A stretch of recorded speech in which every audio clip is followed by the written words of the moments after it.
Hello. I just got out of the Easter vigil. A little bit better than my last mog check. Okay, maybe it's because I've been crying. This isn't a funny reflection. I've been weeping. I've been weeping. I cried all of my makeup off.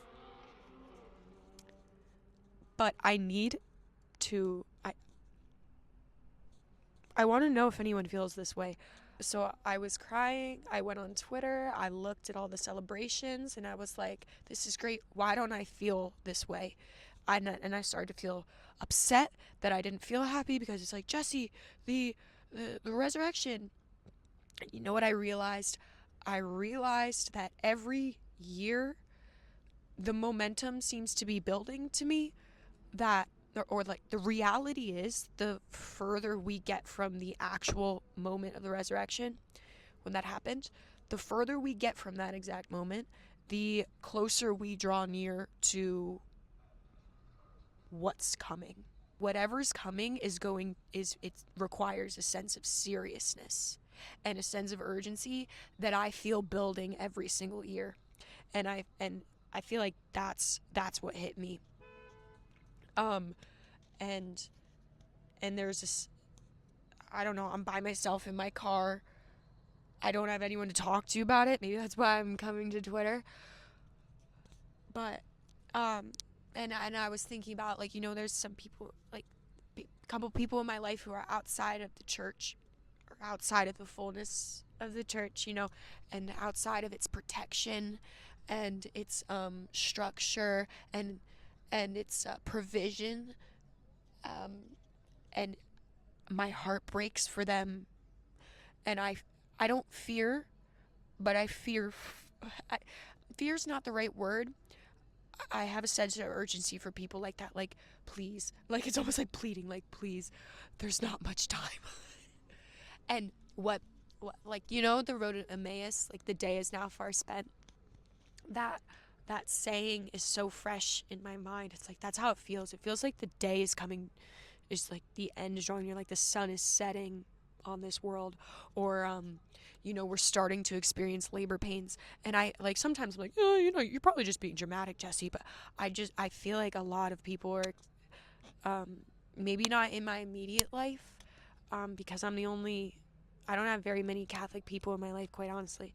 But from what I see on the internet, and just what seems to be going on, I feel like a lot of people are experiencing the same sense of heaviness and sense of urgency that comes from uh, the the momentum that's building.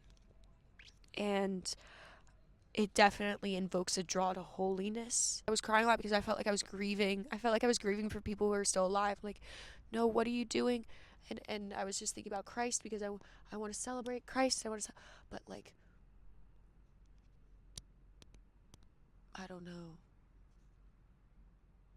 There's just such a there. It's like, I feel like things are in suspense, and the air is very heavy, and I don't like I said, I don't have anyone to talk to about it. So I'm sorry if I'm being dramatic, but the day is now far spent. It is. If you're not Catholic, I don't know what you're doing. And you see all these mass conversions. Mass conversion, to me, sounds like something's coming. And I'm like, I get why Christ said it's better not to marry for what's coming, because it's easier to take care of yourself.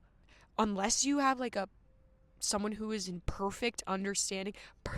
because because I feel like I'm not paranoid, but I feel crazy talking like this.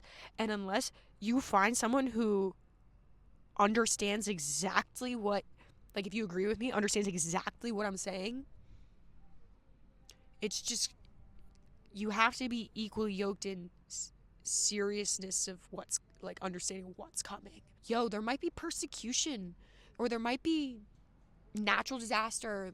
There might be an EMP bomb exploding in the upper stratosphere, and we get sent back to the Stone Ages. Like, you need to have a person who gets that, and it's not just all fun and games.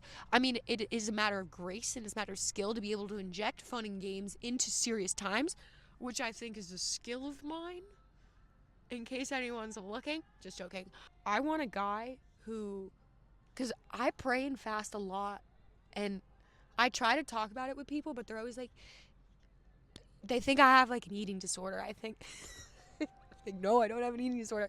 I feel like there's not a lot of people who really pray and fast. And I want a husband. If I'm gonna marry someone, I'm gonna marry someone who like understands that I pray and fast to protect my family and protect my people, and like it actually matters.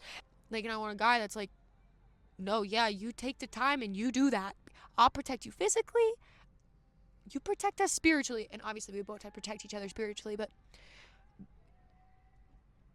that's why I'm not married. And then it's like, okay, you know what I might be good for? Yo, I might become a Carmelite nun because and devote myself to prayer, fasting, and knowledge is a big one too. Like, I'm going back to school. Girl, you're 20. Of course you're going to get your master's. You have nothing better to do. No, I think it's going to be very important to know Catholicism and exactly what you believe. I'm never going to be like an argue person, but you have to know.